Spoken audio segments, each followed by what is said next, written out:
extensions en fonction Donc voilà, de leur ça c'est comportement. Donc pour là, le on a un sens, ma script compréhension qui du, texte des du sens des extensions, choses. mais Et il est possible donc de pour le deux faire utilités, un avec truc plein plus d'autres perso. extensions. Et un truc Cela aussi va pour des juste pots de plainte. prendre un peu plus de temps, car il faut quand même écrire un script pour chaque extension. Voilà, Du donc coup, c'est cela juste pour reste dire un là où très j'en bon étais, c'est la moyen première fois que je de regarde cette vous identifier vidéo. de façon unique. Et Même donc si là c'est c'est vrai, à les extensions, cela peut 11 changer minutes tout pile. légèrement au fil du temps. 1, 2, D'ailleurs, ironie du 3, sort, notre j'ai remis un détecteur 0 par rapport au d'extensions. raisonnement que je me faisais avant.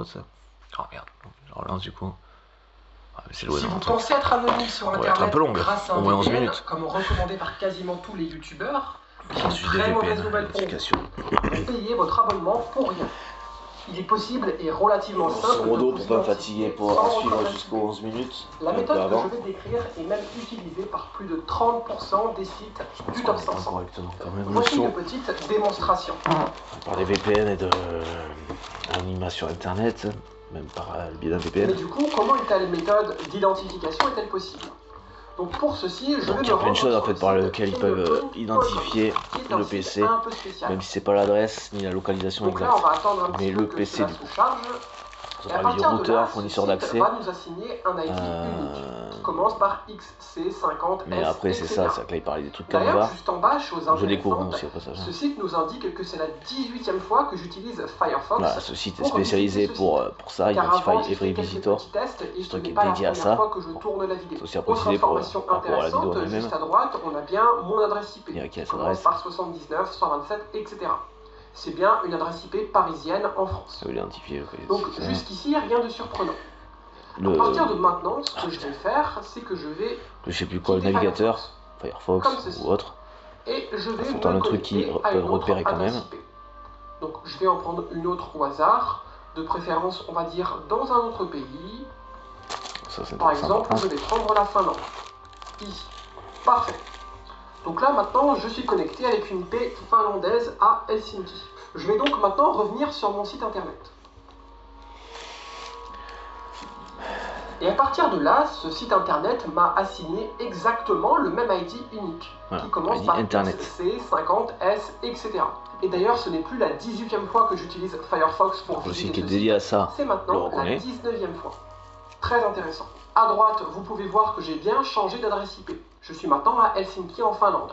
Et l'adresse donc IP ça, est c'est- complètement différente. Elle Voilà, commence par ça, 194, c'est affiché à etc. l'écran aussi. Donc là, L'adresse vous est pouvez affichée à voir l'écran. que notre protection La en version est utilisant bien un donc VPN, Helsinki, même en Finlande, utilisant avec ProtonVPN, n'a pas avec un fonctionné. point rouge sur le Ce site sur internet l'endroit où a il est quand censé même réussi à m'identifier, graphiquement. malgré le VPN.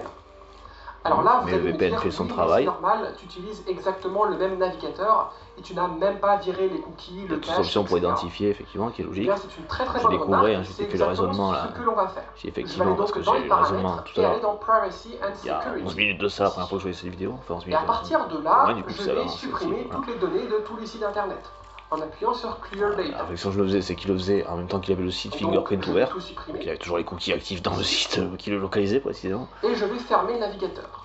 Et maintenant, je vais me Il a connecter visé les avec une cookies autre en adresse étant IP. en restant sur le site. Par hein. exemple, je vais Ça, c'est prendre foireux, une déjà, adresse du coup. IP toute proche Pas en ça, je Géorgie.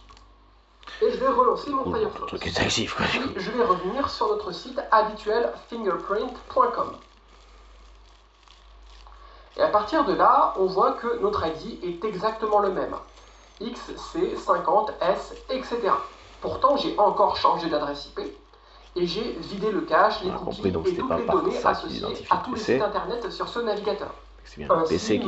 malheureusement, utiliser un VPN ne vous a pas C'est protégé. pas l'adresse IP qui Si vous pensez être anonyme identifie. sur Internet grâce à votre VPN, Effectivement, si on vous passe vous sur un êtes truc, fait ça, bien ça, avoir. le PC Alors certaines identifiable. personnes vont Faut aussi savoir me que c'est la dire même que ce personne, n'est même qu'un si simple l'adresse IP ID est pareil. et que l'ID Ça, ne c'est révèle absolument aucune information sur vous.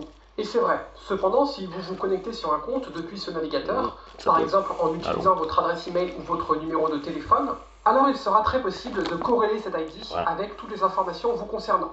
Donc ce Je n'est peux. pas du tout un problème.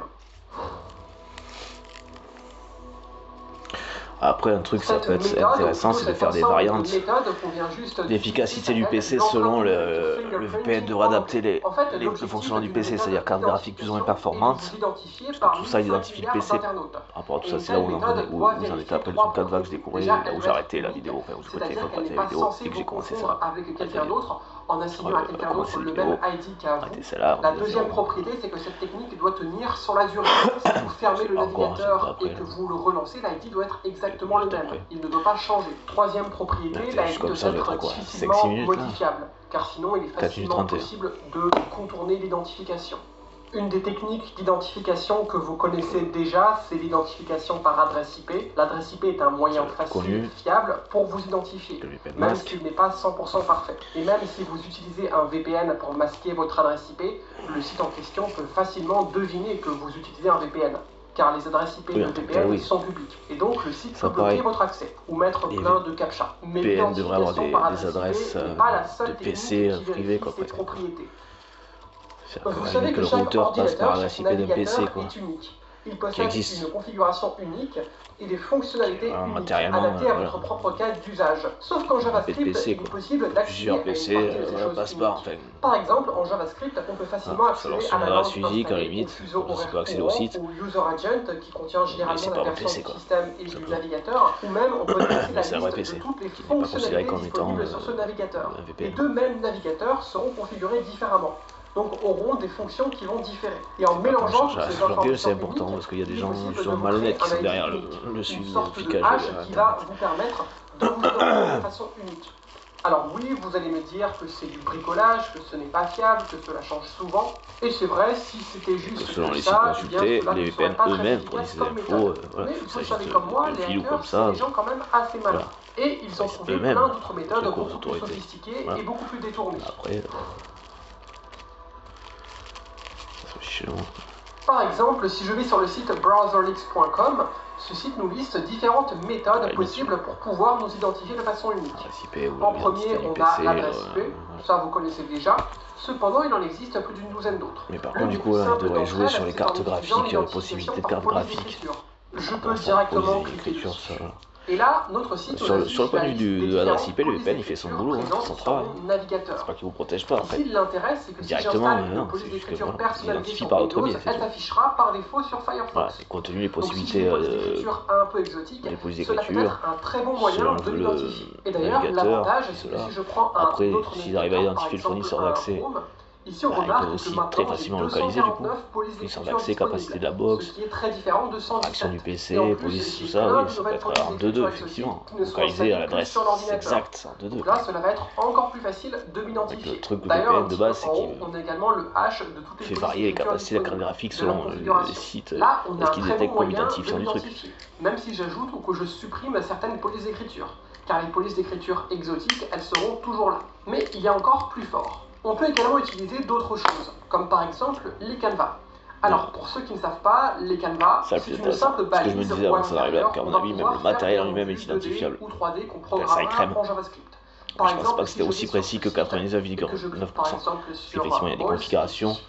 Là, on a des petits ronds qui se déplacent. Et la réactivité, la mesure de la réaction est tellement précise qu'il identifie 99,9%. Avec des canevas, c'est beaucoup plus simple. C'est souvent utilisé pour le faire caractère des unique jeux 2D du PC qui a. ou des donc petits ils savent effets lequel sympas faire. sur certains sites. Et donc ils le reconnaîtront à chaque truc. C'est que c'est bien le processeur et la carte graphique qui effectuent le rendu des graphismes. Sauf que, comme vous le savez, le processeur et la carte graphique, ce sont des composants qui sont très différents. Apparemment, c'est même juste sur la carte graphique. Et l'avantage avec cette méthode d'identification, c'est que quand vous faites un rendu avec un processeur et une carte graphique, le rendu sera légèrement différent qu'avec un autre processeur et une autre carte graphique. Et cette différence, on va pouvoir l'utiliser pour vous identifier de façon unique en JavaScript. Par exemple, si je reviens sur le site BrowserLeaks, ici, notre site BrowserLeaks va en fait créer un petit canevas ici, où il va rendre du texte avec un petit effet d'ombre, ainsi qu'un petit rectangle en orange. Sauf que ce canevas-là sera rendu très légèrement différemment en fonction du processeur et des cartes graphiques. Et ces différences, on va pouvoir les détecter en calculant la position de tous les pixels et en faisant un hash. Voici un petit exemple juste en bas pour que cela soit plus concret pour vous. Ici, le site web nous montre un GIF animé avec les différents rendus du canevas en fonction de 35 utilisateurs différents. Donc 35 processeurs et cartes graphiques différents. Ici, vous voyez qu'il y a quand même certaines différences entre les utilisateurs. Et ces différences peuvent être utilisées pour vous identifier de façon unique, étant donné que vous ne changez pas de système d'exploitation ou de carte graphique et de processeur enfin, tous le les truc n'est jours. pas fiable, stable à ce Et moment-là. d'ailleurs, si on scrolle tout en haut, un truc à un autre, on remarque ici peut ne la pas reconnaître le signature PC. de notre Canva. Cette signature est quasiment unique à 99,99%. Ouais, mais à ce moment-là. Sur les 156 000 signatures. Mais si on revient dans 2 mois. Pourtant, je suis sur une installation quasiment vierge de Chrome. Je n'ai quasiment rien modifié. Je n'ai aucune extension, absolument rien du tout. Donc c'est pour vous dire la puissance de cette méthode. Justement, et en plus, avec l'extension entre autres, ça va peut-être pas avoir la même chose justement. De ce genre. Par exemple, le processeur fatigué va peut-être pas être identifié pareil que le processeur, même PC exactement pareil dans des mois. Surchargé ou exactement la même chose, sans le moindre truc en plus ni en moins, mais après des mois, voire des années d'utilisation, des mois d'utilisation intensive, sûr qu'il le reconnaît pas. Cela ne change pas dans le temps. Dans un truc unique, qui ne sera pas forcément le même qu'il avait eu je peux vous il y en a des montrer mois. une autre dernière pour la route. Il y a également la fonction de détection d'extension. Et donc ça peut jouer si c'est aussi précis que ça, à de petites choses près, régulièrement. Car avec Firefox, les extensions se comportent Ça légèrement différemment. Une quasi-infinité de possibilités de ne pas être identifié d'un site à l'autre. Qui va vous retourner de façon exacte suivi, toutes les extensions installées sur identifié, ok, admettons. Car niveau vie privée et sécurité, et même d'une consultation à l'autre, c'est-à-dire hop, je suis sur le site, petite variante, faire le truc, c'est son boulot. Une par une les différentes extensions et petite variante, et il ne vous reconnaît pas. Par exemple, imaginons pas que c'est le même PC. Vous donnerez une autre adresse unique, ok, mais qui n'est pas la même que celle d'avant. Alors je peux en déduire qu'il y a un bloqueur de pub qui est installé sur le navigateur. Cela peut être uBlock Origin, AdBlock Plus ou autre. Et avec ce genre de petites astuces un peu plus avancées, il est possible d'écrire un script qui détecte une par une les différentes extensions en fonction de leur comportement. Donc là, on a un script qui détecte 1000 extensions, mais il est possible de le faire avec plein d'autres extensions. Cela va juste prendre un peu plus de temps, car il faut quand même écrire un script pour chaque extension. Du coup, cela reste un très bon moyen de vous identifier de façon unique. Même si c'est vrai, les extensions, cela peut changer légèrement au fil du temps. D'ailleurs, ironie du sort, notre détecteur d'extensions peut aussi détecter si vous utilisez certaines extensions de vie privée qui vous protègent contre le tracking, comme par exemple Privacy Badger, Decentralized, AdGuard, etc. Le problème, c'est que si seulement 1% des gens utilisent ces extensions et que vous utilisez ces extensions, alors vous êtes beaucoup plus facilement identifiable. Car il ne vous reste plus qu'à vous identifier parmi le 1%. On aura déjà éliminé le 99%. Donc moi, je vous conseille de garder le nombre d'extensions installées sur votre navigateur au strict minimum. Sans parler d'ailleurs des problèmes de sécurité qui peuvent engendrer les extensions, car les extensions ont accès à absolument tout sur votre navigateur, y compris ce que vous tapez sur le clavier et ce que vous faites. Selon les extensions. Maintenant que vous savez que votre VPN, qu'il soit de confiance ou pas, ne vous protège pas suffisamment contre les différentes méthodes de tracking sur Internet, et en particulier contre l'empreinte numérique. Comment je fais pour être protégé contre ce type de menaces? Quelles sont concrètement les actions à mettre en place pour ne plus avoir ce genre de problème? Alors déjà, il faut savoir que se protéger à 100%, c'est possible. Des critères site vertueux ou site... C'est principalement le jeu du chat et de la souris. Quand on a une méthode de protection mise en place, par exemple, on a très souvent un moyen de contournement qui est également mis en place juste après. Puis une autre protection contre ce contournement, puis un autre contournement, etc. Site vertueux, site efficace, ces méthodes de tracking sont assez complexes et d'autres méthodes voient régulièrement le jour. Donc il faut souvent se mettre à jour. Par exemple, je peux revenir sur fingerprint.com. Là, on voit qu'on a exactement le même ID qu'en début de vidéo. Mais ce n'est pas grave, nous, on va aller dans les paramètres et dans Privacy and Security. Ici, on voit que notre Firefox intègre déjà par défaut la protection contre le tracking. Et la protection est réglée à standard, ce qui nous traque, ce qui est déjà censé être pas mal. Nous, on va essayer de la mettre directement à track et la destination. Voilà. Puis on va changer d'adresse. On fait savoir, il va savoir, nous on fait savoir. Par exemple, celle-là. Et je vais redémarrer mon navigateur. Et à partir de là, on voit toujours qu'on a notre ID XC50S, etc. L'ID unique est toujours le même. Le site a quand même réussi à nous détecter, malgré avoir changé le VPN et avoir mis les protections instant. En fait, l'astuce, c'est également de vider le cache. On l'avait fait avant, là on l'a pas fait. Je vous propose de le refaire. Donc je vais vider le cache et toutes les données de tous les sites, et je vais me connecter sur une autre IP. Toujours que ce soit usage de psychopathe, de dictateur dans une entreprise. Et là, alléluia, l'ID ou chef d'État, enfin chef d'État. Différent. Donc quand même, ici, on la tête de m'indique que l'État. c'est ma première visite en utilisant Firefox, Voici ce la tête qui de n'est l'État. évidemment pas vrai. Mais on a dû utiliser un VPN, on a dû mettre les protections à strict. D'ailleurs, il faut quand même faire attention, car cette option va en fait bloquer les scripts qui détectent toujours c'est pour votre l'empreinte sécurité, numérique, mais il ne bloque que les plus connus. pour la leur, Par pour notre exemple, les contrôle et scripts sur les nous empêcher sites de. des GAFAM. Cependant, si vous faites un script sur mesure, ce qui n'est pas très compliqué, il y a de grandes chances pour qu'il ne soit pas bloqué, même avec la protection à strict. Ici, ce que je viens de faire avec Firefox fonctionne également avec Brave. La différence avec Brave, c'est que les protections sont directement mises à strict. Alors que sur Firefox, si vous ne mettez rien, les protections sont plutôt à standard. Cependant, comme sur Firefox, dans Brave, si vous ne supprimez pas le cache et différentes données comme les cookies, le local storage, etc., eh bien les protections ne vont absolument pas marcher. Par contre, si vous utilisez Chrome ou Edge, alors là, il n'y a plus vraiment de solution, je ne peux plus faire grand chose pour vous. Même si vous mettez les protections à strict avec un VPN en vidant le cache, etc., d'après mes tests, cela ne fonctionnera pas. Vous êtes en fait quasiment autant traqué qu'avant. Moi, ce que je fais en général, c'est que je mets la protection à strict et je règle le navigateur pour que traquage, de ne pas protéger le traquage, toutes les données soient automatiquement supprimées.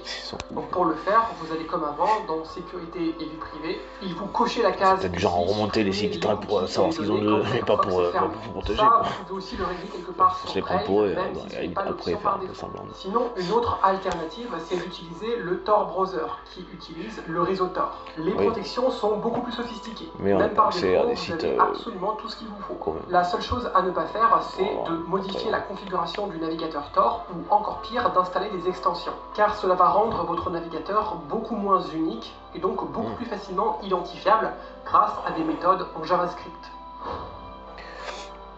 En fait, tout ça pour dire.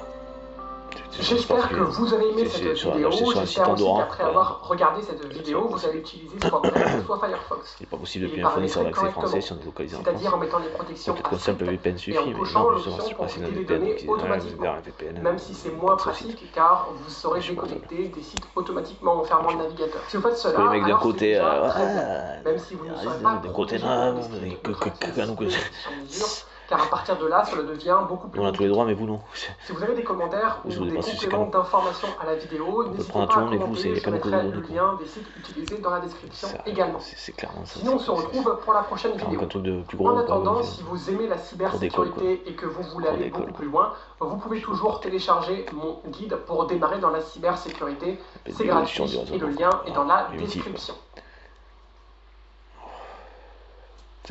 Un PN là, je sais plus comment il s'appelle celui-là. Il est horrible, sale gueule. Putain, même sale gueule que Stéphane. Ah merde, je vais pas le mettre là-dessus. C'est déjà ça quoi. Hop.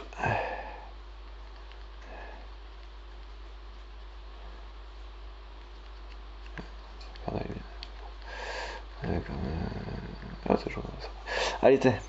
Je sais pas si je la diffuse celle-là.